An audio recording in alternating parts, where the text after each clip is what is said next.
Assalamualaikum warahmatullahi wabarakatuh. Selamat pagi dan selamat sejahtera untuk kita semua. Dan saya ucapkan juga terima kasih kepada ibu kita, Ibu Junaida MPD. Dan terima kasih juga untuk teman-teman yang sudah online pada kesempatan kali ini. Saya Erni Widyastuti, mahasiswa jurusan Pendidikan Matematika. Saya akan presentasi mengenai hakikat bahasa. Namun, sebelum itu saya mempunyai sebuah quotes, yaitu orang bijak mengatakan bahwa pendidikan bukan hanya persoalan ke sekolah, ke kampus, lalu mendapat sebuah ijazah, tetapi soal memperluas wawasan serta ilmu kehidupan.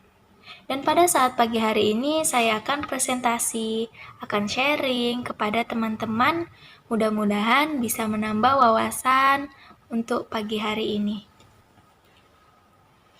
Baiklah, langsung saja masuk kepada materi kita, yaitu hakikat dan fungsi bahasa.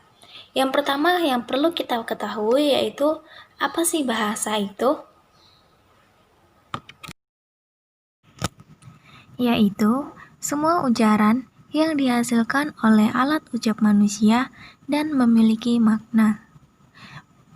Menurut Krida Laksana, bahasa adalah sistem lambang bunyi yang arbitrer yang digunakan oleh para anggota kelompok sosial untuk bekerja sama, berkomunikasi, dan mengidentifikasikan diri. Selanjutnya, ciri-ciri hakikat bahasa. Yang pertama ada bahasa itu adalah sebuah sistem. Sistem yang dimaksud di sini adalah sistem yang dibentuk oleh sejumlah unsur atau komponen yang satu dengan yang lainnya saling berhubungan secara fungsional. Bahasa itu sendiri tersusun dari unsur-unsur atau komponen-komponen yang tersusun secara teratur menurut aturan pola tertentu dan membentuk suatu kesatuan. Contohnya, ibu pergi ke pasar. Ini adalah kalimat bahasa Indonesia yang tersusun secara benar menurut pola aturan kaidah bahasa Indonesia. Contoh yang kedua yaitu pergi ibu pasar ke. Ini bukan termasuk kalimat bahasa Indonesia karena tidak tersusun menurut pola aturan atau kaidah bahasa Indonesia. Ciri yang kedua ada bahasa itu bunyi. Maksudnya, bahasa adalah bunyi-bunyi yang dihasilkan oleh alat ucap manusia, tetapi tidak semua bunyi yang dihasilkan oleh alat ucap manusia termasuk ke dalam bunyi bahasa. Contohnya, teriak, batuk-batuk, itu tidak termasuk ke dalam bunyi bahasa, walaupun dihasilkan oleh alat ucap manusia, karena tidak semua yang dihasilkan oleh alat ucap manusia merupakan bunyi bahasa. Yang ketiga, ada bahasa itu bersifat arbitrer. Kata arbitrer di sini dapat kita artikan sewenang-wenang, berubah-ubah, tidak tepat, serta mana suka. Jadi, kata arbitrer adalah tidak adanya hubungan wajib antara lambang bahasa dengan konsep atau pengertian yang dimaksud oleh lambang itu sendiri. Contohnya, untuk konsep setumpuk lembaran kertas bercetak dan berjilid.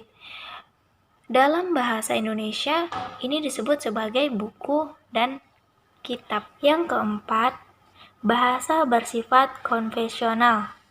Artinya, semua anggota masyarakat bahasa itu mematuhi konvensi bahwa lambang tertentu digunakan untuk mewakili konsep yang diwakilkan. Contohnya, binatang berkaki 4 yang bisa dikendarai yang secara arbitrer dilambangkan dengan bunyi kuda. Maka, anggota masyarakat Indonesia semuanya harus mematuhinya. Kalau tidak, berarti dia keluar dari konvensi itu. Yang kelima, bahasa bersifat produktif. Artinya, dengan sejumlah unsur yang terbatas, namun dapat dibuat satuan-satuan ujaran yang hampir tidak terbatas. Contohnya, menurut Kamus Besar Bahasa Indonesia, susunan WJS Purwadaminta, bahasa hanya mempunyai lebih kurang dari 23.000 buah kata. Tetapi dengan 23.000 buah kata, itu dapat dibuat jutaan kalimat yang tidak terbatas. Yang keenam, bahasa bersifat dinamis. Bahasa itu tidak terlepas dari berbagai kemungkinan perubahan yang sewaktu-waktu dapat terjadi. Perubahan itu dapat terjadi pada tataran apa saja. Pada setiap waktu yang mungkin saja ada kosakata lama yang tenggelam atau tidak digunakan lagi. Contohnya, pada kata kempa, perigi, dan centang perenang yang dulu ada digunakan dalam bahasa Indonesia, kini tidak digunakan lagi.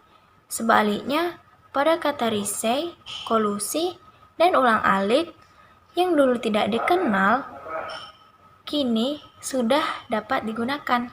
Yang ketujuh, bahasa itu beragam.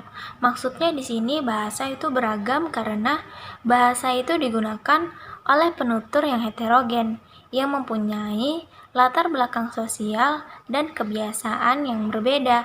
Misalnya, bahasa Jawa yang digunakan di Surabaya berbeda dengan bahasa Jawa yang digunakan di Banyumas, Pekalongan, serta Yogyakarta. Kedelapan, bahasa itu bersifat manusiawi. Artinya, bahasa sebagai alat komunikasi verbal hanya dimiliki oleh manusia. Hewan tidak memiliki bahasa, yang dimiliki hewan adalah bunyi dan gerak isyarat. Hewan tidak mempunyai kemampuan untuk mempelajari bahasa manusia loh. Oleh karena itu, dikatakan bahwa bahasa itu bersifat manusiawi karena hanya dimiliki oleh manusia. Yang terakhir, bahasa itu bermakna. Karena bahasa itu bermakna, maka segala ucapan yang tidak mempunyai makna tidak dapat dikatakan sebagai bahasa. Jadi, bentuk-bentuk bunyi yang tidak bermakna dalam bahasa apapun bukanlah bahasa, sebab fungsi bahasa adalah menyampaikan pesan, konsep, ide, atau pemikiran.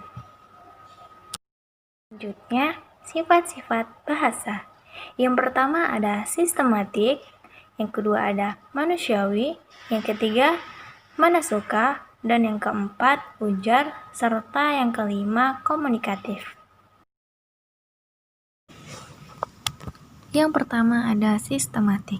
Artinya, bahasa memiliki pola dan kaidah yang harus ditaati agar dapat dipahami oleh pemakaiannya yang diatur oleh sistem. Yang kedua, manasuka atau arbitrer, yaitu di dalamnya terdapat unsur-unsur bahasa yang dipilih secara asak tanpa dasar. Yang ketiga, ujar, yaitu bentuk dasar bahasa adalah ujaran, karena media bahasa yang terpenting adalah bunyi. Selanjutnya bersifat manusiawi, yaitu bahasa berfungsi jika manusia yang memanfaatkannya. Terakhir, komunikatif, artinya alat komunikasi atau alat perhubungan antara anggota masyarakat. Fungsi bahasa terbagi menjadi dua, yaitu secara umum dan secara khusus. Fungsi bahasa Indonesia secara umum. Yang pertama, bahasa sebagai alat ekspresi diri. Melalui bahasa, kita dapat menyatakan secara terbuka segala sesuatu yang tersirat di dalam hati dan pikiran kita. Yang kedua, bahasa sebagai alat komunikasi. Ada dua cara berkomunikasi, yaitu yang pertama ada verbal, artinya dilakukan menggunakan alat atau media bahasa seperti lisan dan tulis. Yang kedua ada nonverbal, artinya dilakukan menggunakan media berupa aneka simbol, isyarat, kode, dan bunyi. Yang ketiga Bahasa sebagai alat integrasi dan adaptasi sosial. Pada saat beradaptasi di lingkungan sosial, seseorang akan memilih bahasa yang digunakan tergantung situasi dan kondisi yang dihadapi. Yang keempat, bahasa sebagai alat kontrol sosial. Contoh yang menggambarkan fungsi bahasa sebagai alat kontrol sosial yang sangat mudah kita terapkan adalah sebagai alat peredam rasa marah. Menulis merupakan salah satu cara yang sangat efektif untuk meredamkan rasa marah kita. Fungsi bahasa Indonesia secara khusus. Yang pertama, mengadakan hubungan dalam pergaulan sehari-hari, karena manusia adalah makhluk sosial yang tidak terlepas dari hubungan komunikasi dengan makhluk sosialnya. Yang kedua, mewujudkan sastra atau seni.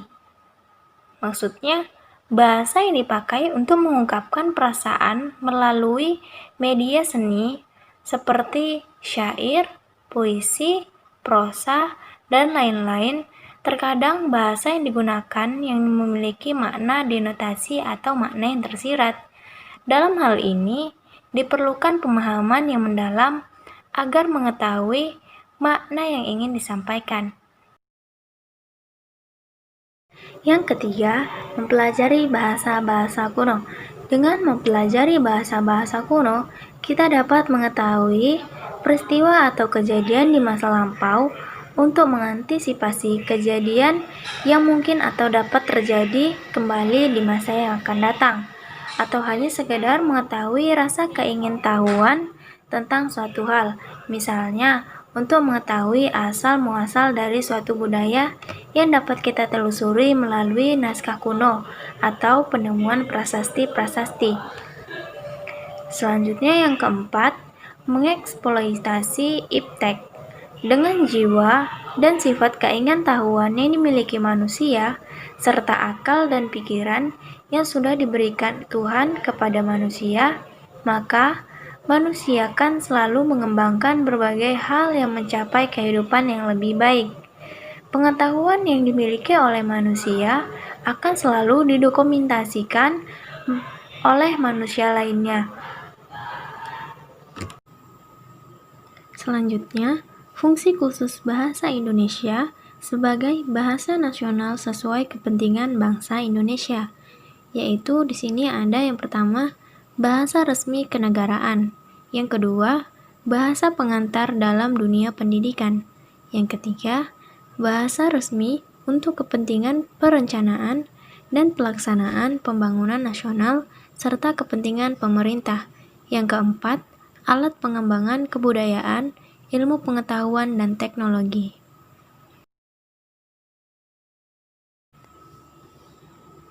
Fungsi bahasa Indonesia juga dimiliki oleh bahasa baku, yaitu pertama, sebagai pemersatu.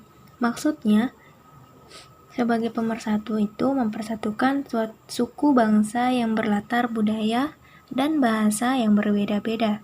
Yang kedua, sebagai pemberi kekasan.